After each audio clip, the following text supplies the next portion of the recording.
Oh, we're live, and I'm in the middle of lunch, and you're You're, getting a phone you're call, live as and the my dog is phone barking rings. all at the same time. Hit the live button. Like, hit the live button. Hit the live button. I Oh, hit wait. live. Yep.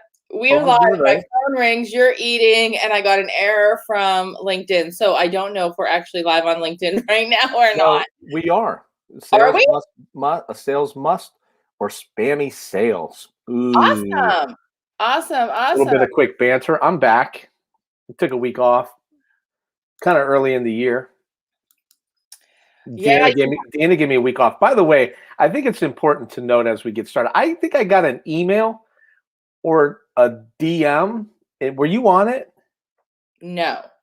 I think people think that we're working together. Oh, wait. Maybe. Yes. I did. No, That's fine. yeah. We're for hire. If you want to hire, it was a text. Yeah. I think they just actually referred both of us to the same person. Did you call yet? Yeah. Oh, look at you, Johnny on the spot. Well, you know it. I'm not on vacation. Snooze, you lose. Huh? You snooze, you lose. No. Long story, but we'll talk about it offline. But anyhow, yeah, it was nice to be thought of and referred to. But anyhow, we are he said, she said. And this is, I think it's our third week doing this and coming on. And we are just talking about different topics. My friend Dennis and I, we've talked about doing this for a long time. And here we are. So today, feels longer than 3 episodes. Long-standing debate with us. I've got people barking. A long-standing debate is LinkedIn, right? Is it a sales must or is it spammy sales? And I know we both have very different opinions on LinkedIn. So I'm going to let you start because I think I started last time. What's your opinion? Is LinkedIn this? Well, here's what I can tell you is that I started my sales career in 2001. And the things that we did then are probably deemed criminal now. Like we would walk in the in-person cold call. So you'd set your pillar meeting up at XYZ city location, depending on where your territory, your patch was. You go there, you have your meeting. Then on the way home, you would kind of plot out with an actual paper map to show you what a dinosaur I am.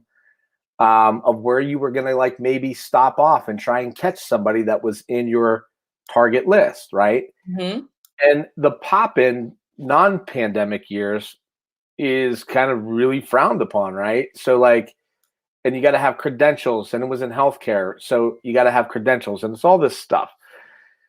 So what I think about LinkedIn as a sales tool, regardless if you are an active user, which means you actively post content, comment on other people's posts, hit the thumb button, publish, send messages, DMs about getting meetings, and actively build your network. That's an active user. There's kind of an in-between person that might just be a commenter or somebody that engages with the post. And then there's the passive user. Passive user is just on LinkedIn for the database. And in passive to active is on LinkedIn for the database. So which once took me an exhaustive attempt to get to my call points and decision makers in real time was just a methodical, endless, labor-intensive process, a huge waste of time. You never knew if the person was going to be in or not, how long were you going to wait, all these different variables, and then infringing upon, obviously, people's time. Is now that I like to say this, whether you're an active or passive user on LinkedIn, you're within 3 clicks from anybody pretty much in the world that you want to make a connection with for a meaningful business opportunity. Okay, I agree with a lot of that. However, the only, and this isn't to say that I don't like LinkedIn. I definitely do see value in LinkedIn. And I like what you said about the active and the passive, right? But it seems like there are a lot of passive users who just want the database. What I don't like about LinkedIn is that I'll get requests, right, to connect. And that's totally cool. Like I do want to connect with other people. Clearly, I want to connect with other people. But as soon as I connect with somebody automatically in my inbox, I have a sales pitch. Well, before we go into utilization, right? So now we're talking about two different things. Number one is we're talking about a database that gives you the ability to identify individuals. Now, what you do with that at a certain point becomes the next step, putting it into activation. But I would find anybody to challenge that statement, the value of being within 3 clicks to anybody in any organization is I mean, you could get Zoom info. There's a few other places that you have to pay for stuff, but like you're relying on like kind of the integration of third-party data. They all integrate with LinkedIn. So as far as like getting access to an org chart or an individual within an organization, it's by far non-debatable that that is an incredibly valuable resource. Now, how you use that, right, or the annoyance of the platform, because I may not use the platform, I may just call you. Mm-hmm. And you don't know that I got your information off LinkedIn. Well, you may not. If you click on there, well, you could hide it. Right. So like if I call 20 people a day that I'm looking at on LinkedIn and I don't tell you that I'm you're just annoyed at the phone. You're not annoyed at LinkedIn for giving me your information that you put on LinkedIn. What I don't like about LinkedIn, I'm not disputing that you are 1 or 2 connections away from somebody. You absolutely are. And you're right. That's not debatable. You definitely are. What I don't like is it seems the majority of people, at least that's reaching out to me. And if somebody, I'm curious what everybody else feels, but the most people who reach out to me and want to connect with me are just trying to spam me. And that's what I don't like about LinkedIn. I like the true connections. I'm not disputing the real connections. The people that I know, Biggie, stop it. My dog is growling at something out the window. I'm not disputing the valid connections. I'm not disputing some of the content that's shared that's valuable, right? You're down. What I am disputing is the way that most people are using it. This is what happens when you go live and you've got a dog. Well, again, I think that when you talk about the majority, I think that you're focusing in on what you don't have versus what you do have. Are you talking about me? Or are you talking about the people that are spamming me? I would. So how many people right now currently sit on LinkedIn? Like, is it like is it 150? How many LinkedIn users? Yeah, I have no idea how many users there are. There's 700. There's 700 million. Okay. Users. And there's like 10 a week that bother you out of that 700 million. Yeah. That's like a really big generalization. It's not. It's my personal experience. I'm not connecting with 700 million people. And there aren't 700 million people connecting with me. What I don't like I said, it's the ones that will DM you and they immediately go to a sales pitch. And and I'm curious, if somebody is listening and you go right to the sales pitch, like what are you expecting? Well, understanding the involvement of the platform now is that a lot of that has become automated. So there's third-party automation drip campaigns that are set up that basically that acceptance kicks off. So it's even more non-personalized, right? It's a sequence of messages that you blindly get in some sort of drip or nurturing campaign. I'm adamantly opposed, at least my methodology. First of all, it says, sales must or spammy sales. I think that LinkedIn is an absolute must. Most people have mastered Facebook or Instagram. I've been preaching, for a decade and a half now, like if you're a working professional, you should be on LinkedIn. I think it's a must, an absolute must if you're in sales. However, how you use it is incredibly important. Okay, I would agree. So let me ask you this. When you connect with someone, right, you're talking about you have this huge database, right, of people that you can connect with. And let's just say that you're trying to get in touch with, the CEO of a company. You connect with them. What do you say? Are you giving them your sales pitch or not? I'm giving them my sales pitch to get LinkedIn to me, but I'm not giving them a sales pitch for the next step. So what I would do, I mean, right now, because of my popularity, I'm sitting on 47 invites, and that's pretty much like, I don't know if that's like a weekly, but that's like generally like, it's pretty consistent, right? It's um it's pretty consistent that I get, I get 40, 50, 100 invites a week. And so opposite way around, the way I build my network is obviously I'm looking for an identified audience, whether it's in a sector of business, alumni, whatever that is. You could argue that your first selling point is the invite to get LinkedIn. Like, what's the value, Mhm. right? I mean, that's a very low limited transaction, but it's a transaction of let's network. So my methodology is just pretty much simply said, like, I'm inviting you, to get LinkedIn. If there's anybody in my network that's valuable to you, let me know, or something along those lines. And then I sit back to see whether or not they accept my LinkedIn invite. It always dawns on me now that in the day and age that we're in, that people have ruined LinkedIn, because I'm like, they probably think that when I send this invite and then they accept it, I'm going to give them some sort of sales pitch. So I'm like, they probably are not going to accept my invite because they don't want to end up in that churn.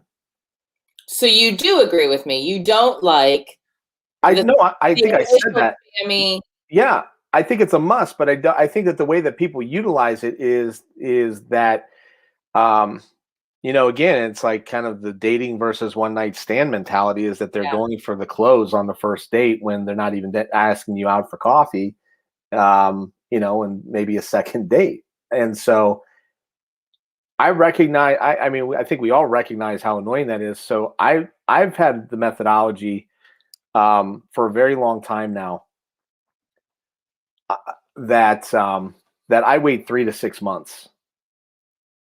And my next one isn't. And so here's the other annoying factor about sales, is that people that you don't even know, that haven't spent 1 second with you learning about your business, tell you how they're going to fix your business. That's Right? really bad sales. Wait, I like the ones, and I just want to just kind of mention really quick. We had Donna who said that she rarely is on LinkedIn, but she sees it as business professional relationship.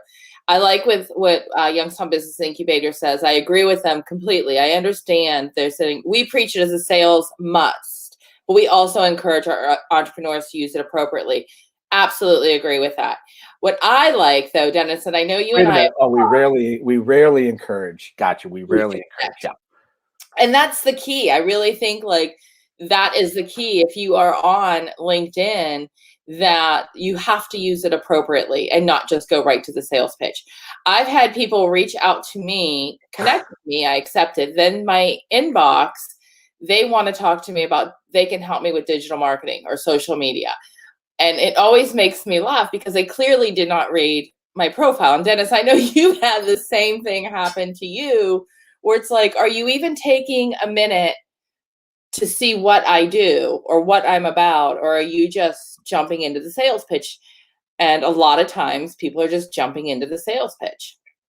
Oh, yeah. I mean, like, it's always funny.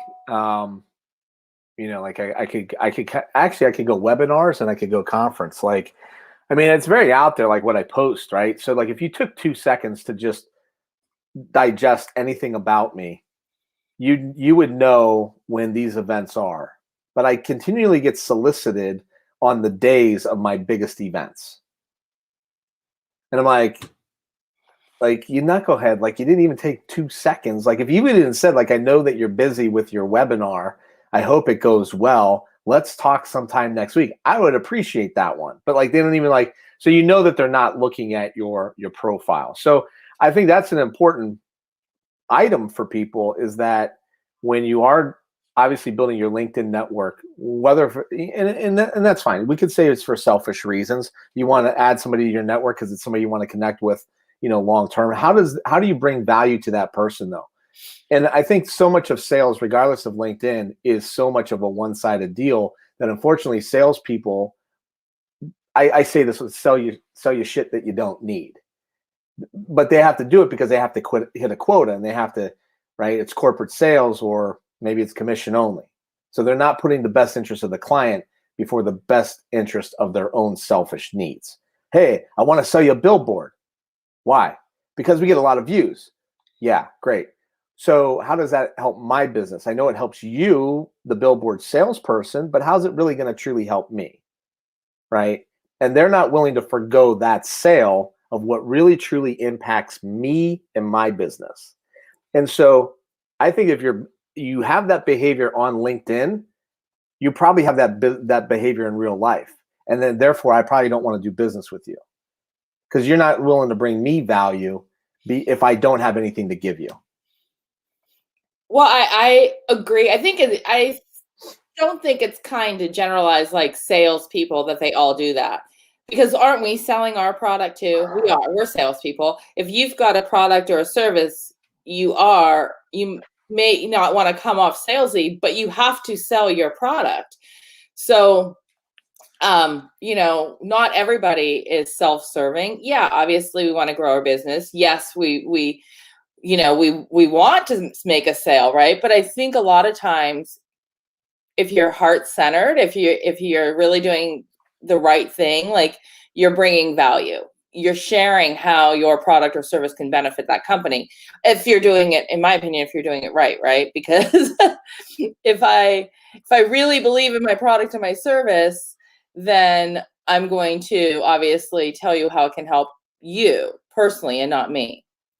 Sales with a conscience is a good thing. Like I know that for a fact that when I place people in my print publication, if if that was the only budget that they had for the year, knowing what I know, and like helping businesses with their marketing and their sales, and somebody's like, hey, this is all I have for my budget for the year, I could easily like see their eyes lighting up. They're like, I want to be a part of this. And I'm like, this isn't for you right now. Like, you need to take that money and you need to spend it across like wisely and grow your business this year.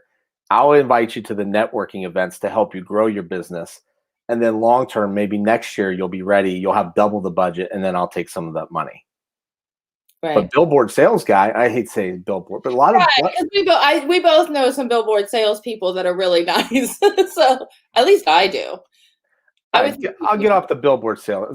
Other people, like, right? They'll be like, oh, great. Well, you got that much money? I'll take it. Yeah, some people do. They absolutely do. And I think those are the ones on LinkedIn that are dropping in and just spamming you right away. So let's talk about like etiquette though, right? I mean, when you are on LinkedIn, let's talk about what Donna said about business professional relationships. Okay. Yeah. But not to gain customers. I disagree with you, Donna. I don't think that may be your intention. Okay, I agree with you. She's like, how can you disagree with something I believe, right? I can hear her right now. I can see her face. I do agree that maybe the intention of going on is to nurture those business professional relationships, right? And maybe not to gain customers. But I think as you're nurturing those relationships, you are gaining customers. And it depends how you're doing it, right? Because you're networking, that's what sales and building your business is about. It's about nurturing relationships. Right. Absolutely. Like, and again, like, I think that it mimics real life in the fact that, like, what's your idea of building a network, right? And like, do you consider me a resource? And if I'm a resource for you, I could be a resource in a lot of different ways. Everything from free to here's who I think you should go talk to I'm the person that can help you with your problem. Mm-hmm. I think that we get caught up way too much in business professional because I don't exactly know what that means. And the reason I say that is that my best business relationships don't start with, hey, what's our market share this month? How many leads we got? Like, my best business relationships generally start out about a story, your vacation, your family, your dog, and those sorts of things, and then weave themselves into, okay, are you ready to get going? Like, you ready to talk, right? So that kind of leads us into what we usually argue about too. Not argue, what we agree to not agree on, right? Is what type of content we're posting on there, because I don't believe that you should be posting personal stuff unless it has to do with what you do, a behind the scenes peek or something like that. But you view it differently, right? Because your business relationships start off as personal, so you can see posting pictures of like your family. Or did you post anything from vacation? I did not even disclose to anybody besides you that I went on vacation. Oops, my bad. You gotta tell me that before we go live. No, it was a compute. Like, I had one meeting. I think I had one meeting. I tried, and it's like kind of that one working vacation or one vacation a year where like I do my best not to work at all. So no, I didn't. Now, I did post something leading into vacation, that I said on LinkedIn that I was taking some time off, and I tend to get more focused on wrapping things, loose ends up, and like my procrastination goes out the window, and I'm really motivated to like make sure everything's buttoned up so I can enjoy my time off. And that was my post. And I still see the professionalism in that post. I don't see that as, Which brings you to the point of like, I think everything is about the context of the conversation. So I have posted my kids on LinkedIn when people are like, oh, you shouldn't be posting your kids on LinkedIn.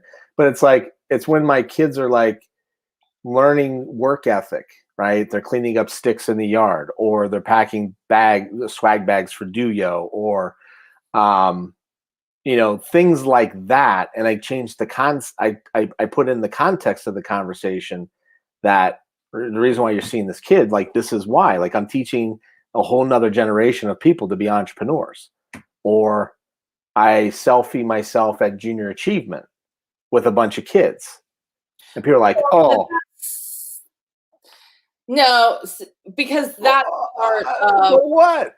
No, that's different. Like if you're volunteering as a business professional for junior achievement and sharing your knowledge with kids, that still ties into your business.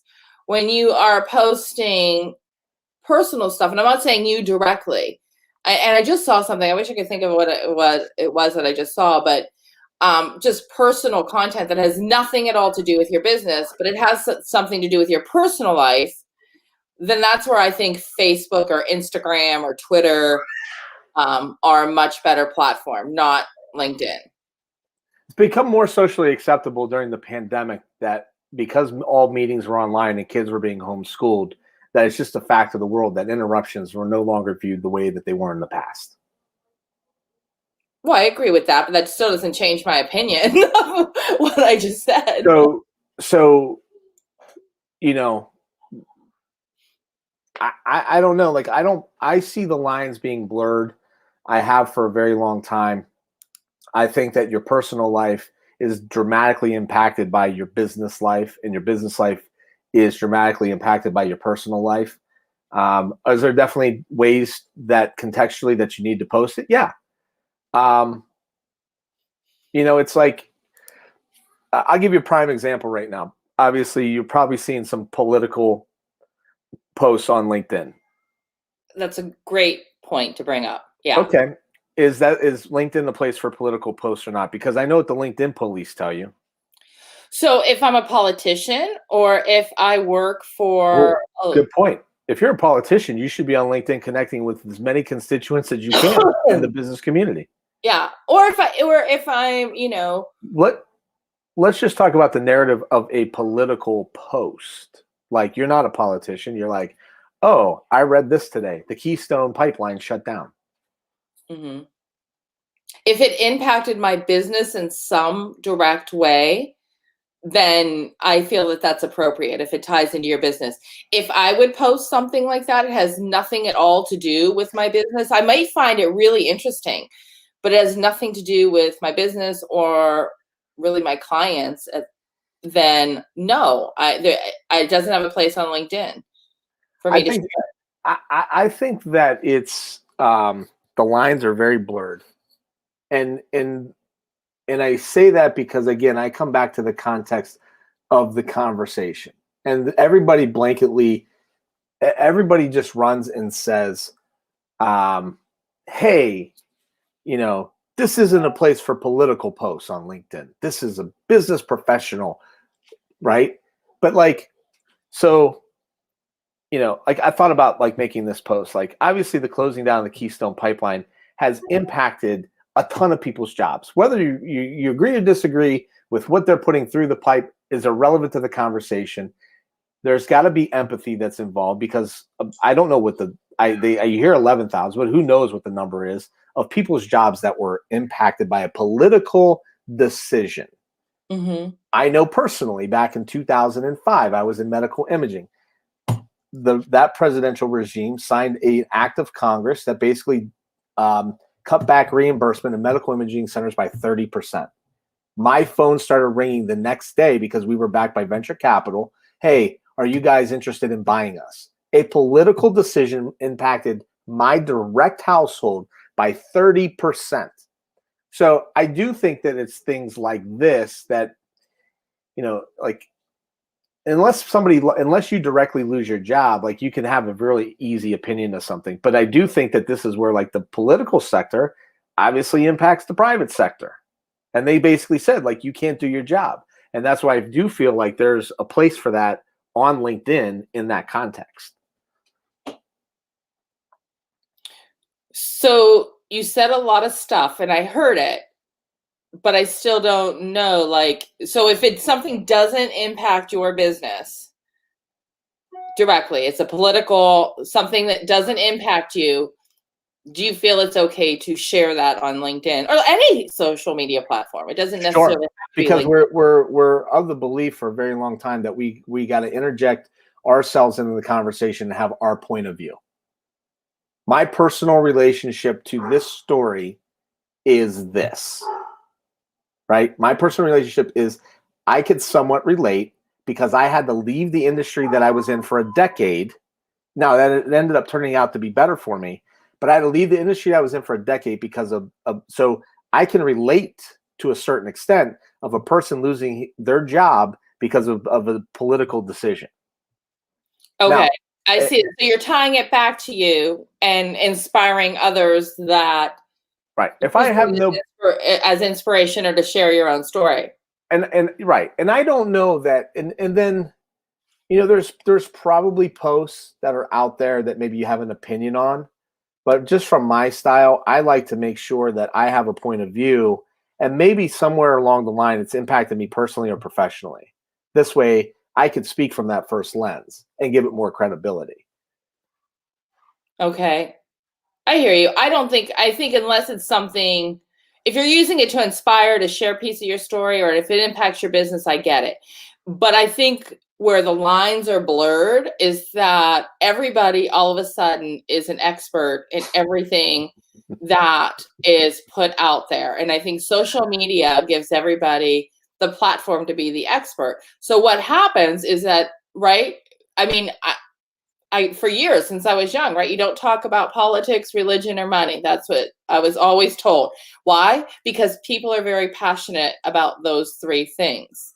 So when you're putting that out there, you're going to have some people that back you, and you're going to have some people that are going to be totally turned off by you because they are passionate about their own viewpoint. And Right. what I have seen develop as everybody's expertise has grown is that they're more concerned about being right than listening and being objective. They just want to get their point out.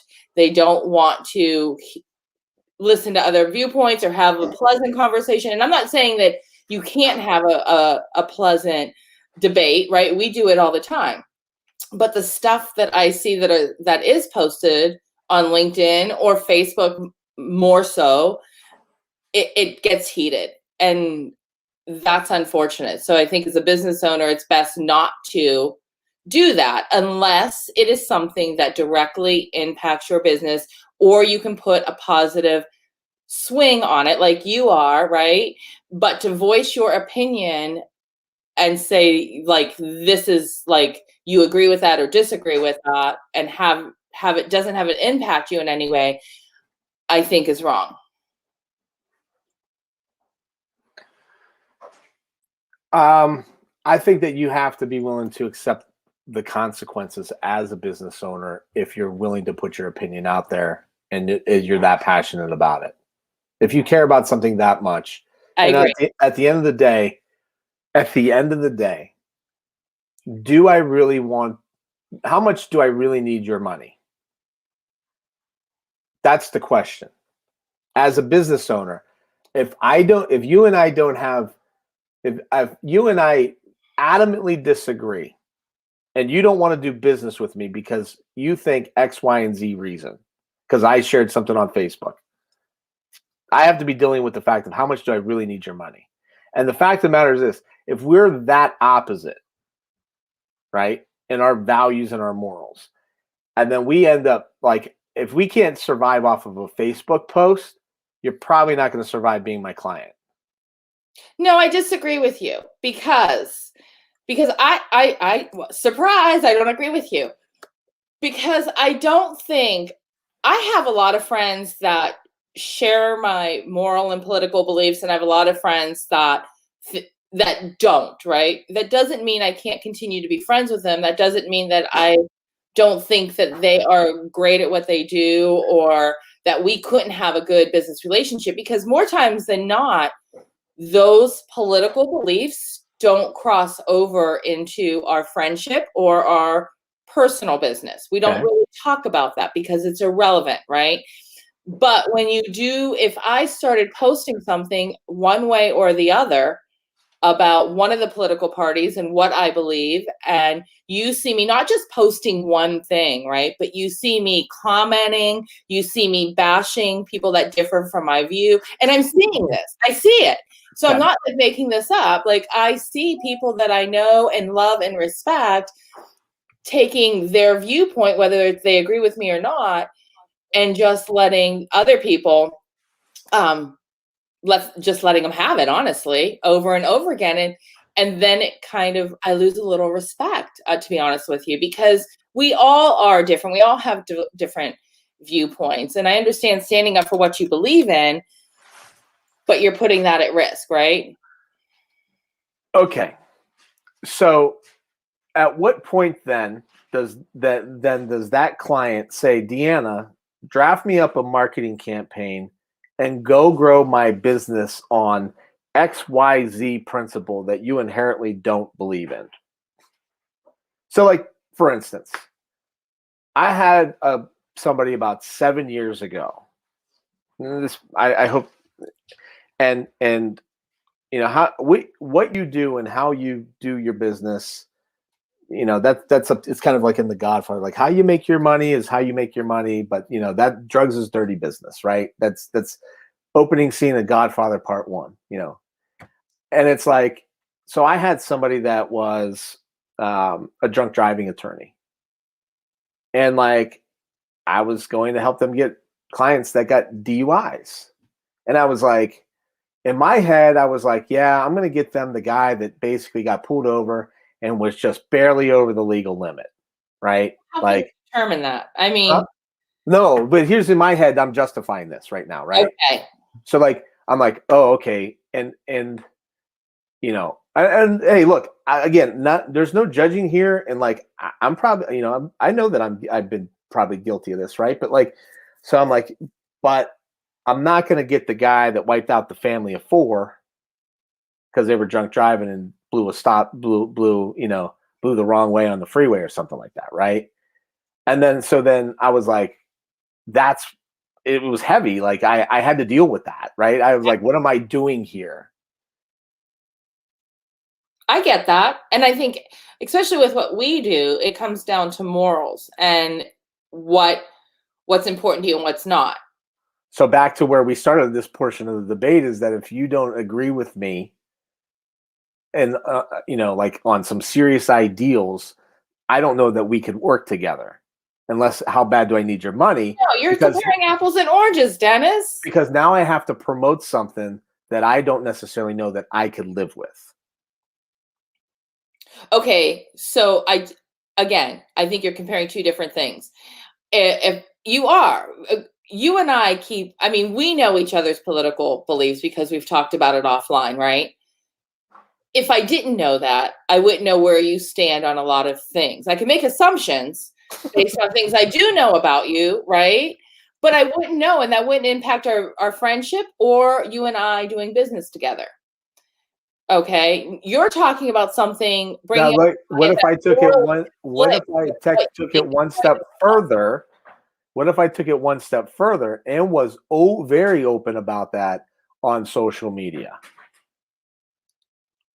If you were very open about your political view, and you knew, it would depend.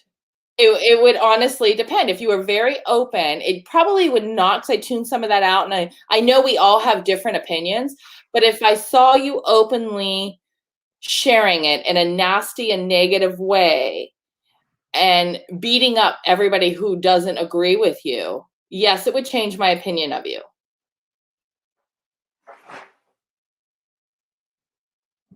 Kind of makes the point. Your opinion has not been changed by somebody that you like. Not that you have to, maybe you agree with them. I've seen people that I do agree with and they're just as nasty. I've seen nasty from all different angles, right? And people have lost the lack of not everybody, but a lot of times because people hide behind a keyboard and type on social media, they lose that mutual respect in conversation the way they may if they're looking somebody directly in the eye face to face with what they say to the other person. Yeah, I think that that's very accurate. And like there's at times where like I feel like am I part of the problem of teaching people how to use and I fall back on I'm teaching them to hopefully use it in the right way and model that behavior in hopefully a good way and help business owners and people that need the help that want to tune in. Hopefully you're helping them in a good way, like where we started today with like cleaning up LinkedIn, like being a constant champion of saying like I think this is an incredibly valuable, powerful platform if you use it the right way. But unfortunately, it is what it is. Like you don't take away email or have the same critique as email, but you get 1,000 solicitations a day on email as well. But usually email, I've signed up for it.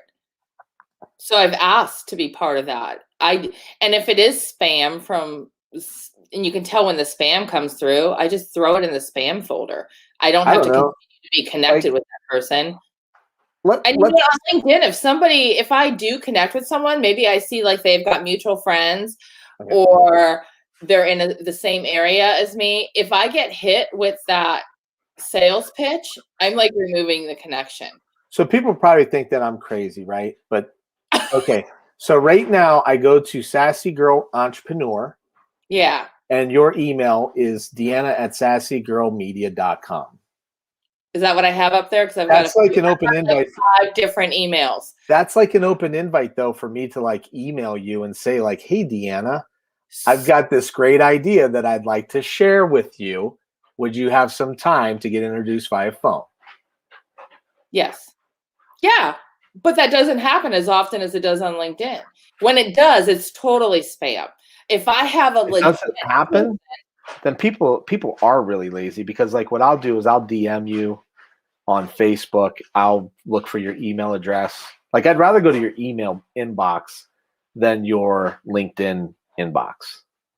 If somebody knows my business, knows what I do, and wants to connect and wants to have a discussion about how we can help each other, I'm totally open to that. Very rarely will I say no to that sort of a conversation. But if somebody just messages me, has no idea what I do, and says, "Hey, I think this video will help you, and by the way, why don't you sign up for my workshop?" No, I'm not going to. I'm not watching your video. I'm not signing up for your workshop. Not at all. But I could call you too, like you sassy girls on your website. So like you put the number out there, right? No, you don't have your phone number on there. I thought I took it down everywhere. Well, email sufficient. I'm in digital marketing. You can email. Yeah, I mean, what do you think? So obviously we're on LinkedIn Live, and I've not actually seen. So the my initial belief is like just about the assumption is that any new social media platform that you go to, when that social media platform introduces new aspects to it, you tend to get a lot of gain out of that. But I haven't had that gold rush, like on LinkedIn Live, like I thought it would be. It was like probably one of the first people in the Youngstown area to get access to LinkedIn Live, and it's been a little bit of a disappointment of like, and I don't think it's the content. I kind of look at it across the board. Like I don't see a lot of stats for a lot of people, but whatever. Yeah, I don't know. I guess if anybody's on watching it, if you've got live as well, or if you're watching it on the replay, I'd be curious to hear your experience with it and just what the feedback is. I don't spend as much time on LinkedIn as I should. I do go over there once in a while, but not as often. What we have YBI said, bringing it back to LinkedIn, we encourage someone to connect with someone on LinkedIn and then reach out directly via their email. Too many inboxes can be confusing. Amen. Especially for high-level individuals who are likely getting a lot of direct messages, sales pitches. You know what? Here's the thing, and here's the thing that I think of, and I do. I experiment. I've done it over, like I do it on a regular basis. Like, should I be in their LinkedIn inbox? Should I just do a LinkedIn invitation and then an email, right? So like, but generally, if you interact with people once you've added them and you like and genuinely comment, you're starting to warm them up with name recognition, and you're looking for cognitive fluency. And that's like the psychology behind branding is like the more you see my face, the more you see my information, the more familiarity, the more trust that you build with me over that journey. So therefore, when I do finally make an attempt to reach out to you, you feel like you already know me, and you're increasing your odds. And if you're filling your funnel with, I did this at YSU where I was like 5 by 5. So it'd be 5 new contacts a week and then 5 messages. If you're in business and you just do like 20 by 20 and say, I'm going to add 20 new contacts this week and I'm going to send 20 messages next week, but you don't start the messages right away, right? Say you start the messages a month or 2 months in. So now every week that you're adding 20 contacts, you've got 20, when the legacy people have accepted the invite a month later, you have 20 people to send a message to. So you should never have to worry about the new connection. Follow me? No, you lost me somewhere over there. So if I invite 20 people to connect today, yes, I'm not sending those, and say 10 of them connect. Next week, I invite 20 people to connect, and 10 people accept that connect. I have 20 new connections, right? But I'm not DMing them in week 1 or 2. I'm DMing them 1, 3, 6 months down the road. Follow me? But okay, why? Now, so I mean, I don't think there's anything wrong with connecting with somebody. In fact, I'd want somebody to connect with me and send a message, but send an appropriate message. Hey, and not like, hey, I noticed that you could do this and I think I could benefit you, but hey, I noticed that we've got mutual connections. Hey, I noticed that, you spoke here, or I noticed that this is a topic you're passionate about, or you've been in business this long. something to nurture that relationship. I would like, and a lot of times if I don't know that person that sent me, I want that. Like, how did you find me? Why do you want to connect? So why do you wait so long to send the first message? Because I don't want to be spammy, and But I don't want to solicit a sales message the day after you accepted the connection. I'm not asking for a sales message. I agree. Say a Well, sales message right away, but what's wrong with saying, what's the difference if I say let's get together and get introduced and learn about each other's business? That's still saying that like we want to explore opportunities to see if we could work together. sure, but you're saying it in a way where it's not self-serving because maybe there's not that opportunity. Yeah, but even if I say that the next day, it's cliche to know that most people are soliciting somebody the next day. The one way that I break that routine is that if I've invited you to get LinkedIn and then I see you in the news or your business in the news within a week or two. And then I say, "Hey, congratulations. I saw this article about you or your business. Way to go. Great to have great people like you in my network."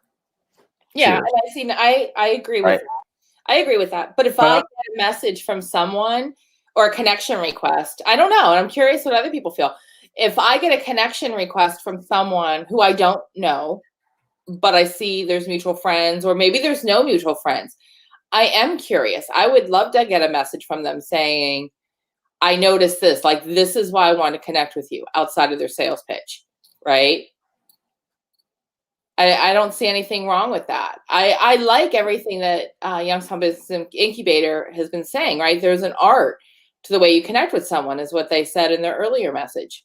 And I agree that that there is an art. There's a way to connect with them and keep it still professional and build that relationship without coming at them with like, hey, this is about me, it's not about you, and I want a sale if I can get it. I'm going to just send out a message to 20 people and let's see who bites.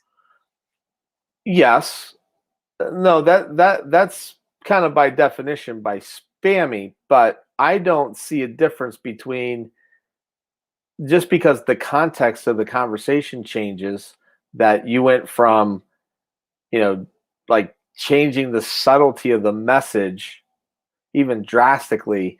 So if you invited me to get LinkedIn today, I accept your invite, and then I get a message within an hour to a day of asking us to schedule time to learn about each other's business. I look at that message the next day no differently than if you're like, "Hey, um, you know, I have XYZ services, and I think I think I could help your business. Would you give me 15 minutes of your time?" Both messages in my book are the same. You're No, trying to sell. You're trying to sell me something. You're trying to get a meeting with me to basically advance your agenda, your cause. You're selling me something. maybe not. That may not always be the reason. I get a lot of college students who connect with me, right? Now, I don't know how or why they find me, but they can say, "Hey, I heard you speak at Duo Live. I'm a Youngstown State University student, and that's why I want to connect with you." Maybe their agenda is an internship. Maybe their agenda is to learn something from me, or maybe a job opportunity down the road, but they're at least letting me know why they're connecting, where they're from, how they heard of me. And That might be as a result of the class. That might be a result of the class that I teach them.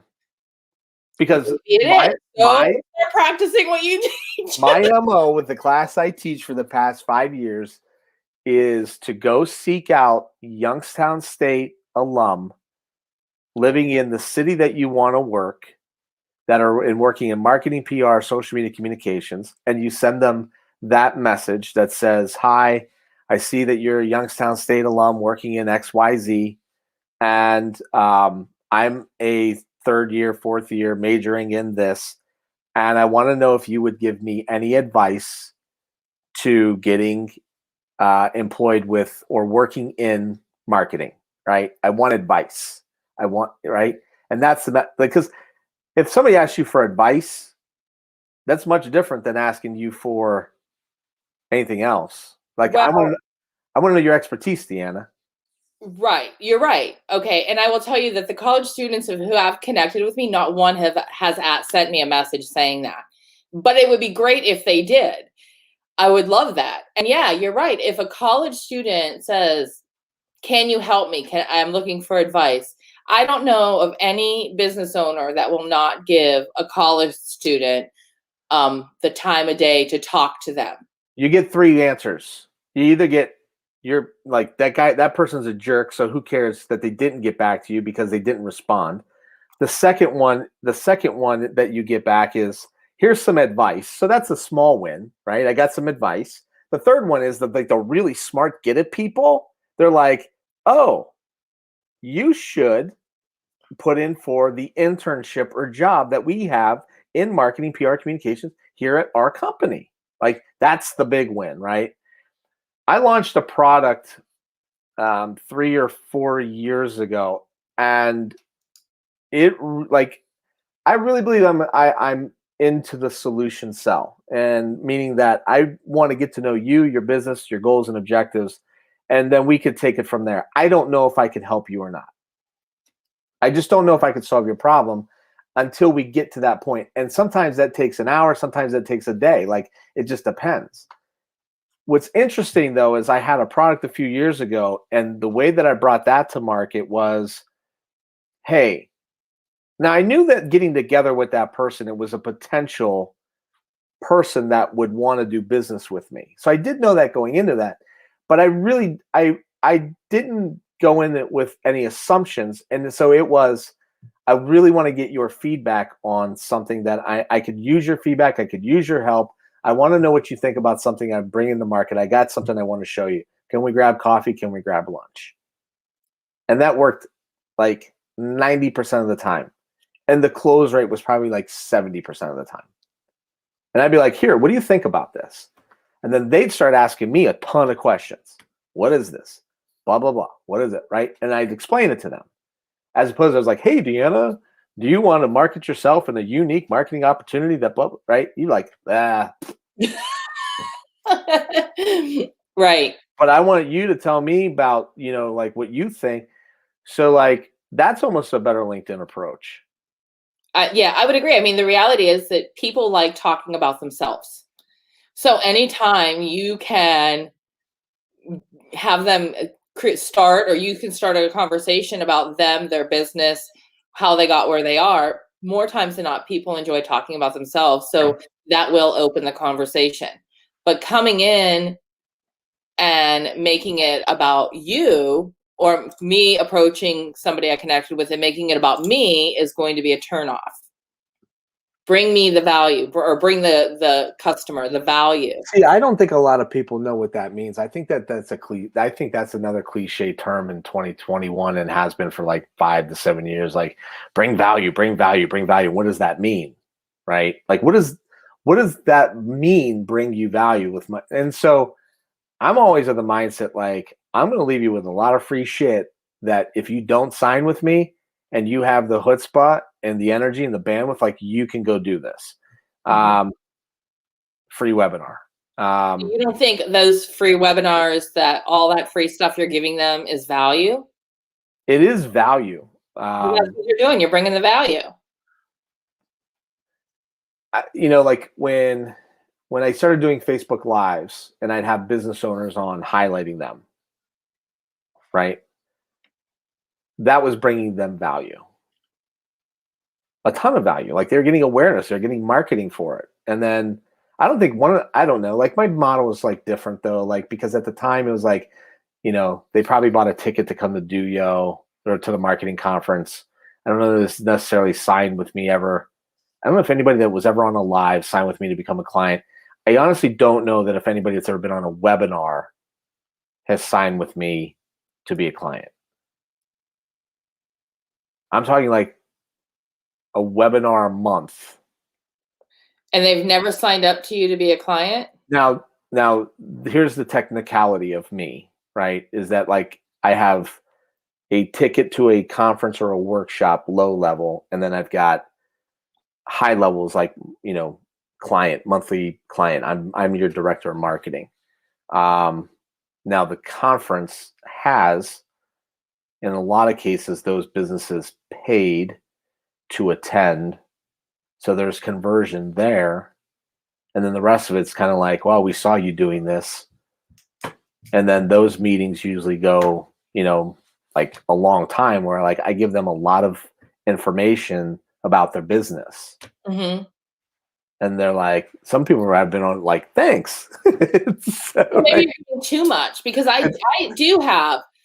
I mean, you might be because it's valuable, right? Thank you. A free workshop. I give enough to make them be able to do most of it, but of course, I keep the gold nuggets for when they hire me and sign on to one of the group coaching courses or just do one-on-one, right? So, and then we go even deeper into their own personal business. Right. But no, so going back to it though, I think that so many people, like you bring value with that, right? But I think that there's so many people that talk about the value game and miss it with it just being words. Like no, I don't think that's the case. How do you?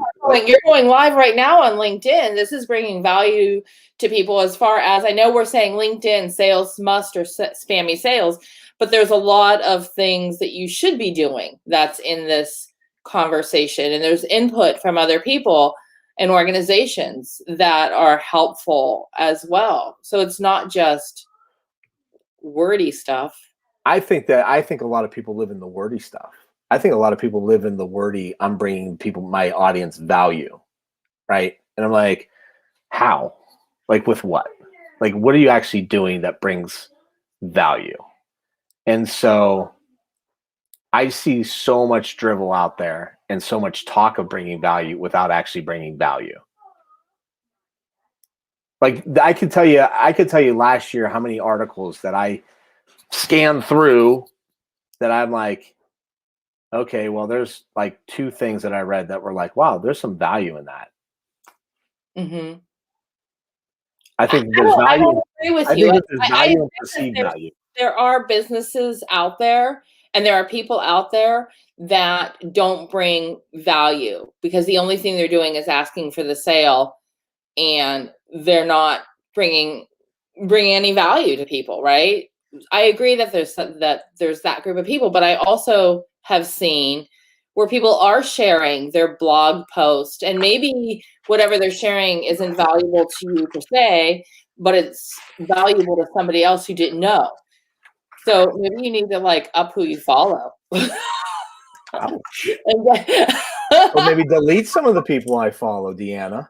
What? Or maybe delete some of the people I follow. Or maybe. I delete people all the time. I've been on a deleting spree. Yeah. Me too. And a deactivation spree. Yeah. I have to drop. I have a hard stop at 1:00, but it's been fun. Oh, sounds good. It's been fun too. Thank you guys for joining us. And we will see you next time on He Said, She Said. You see ya.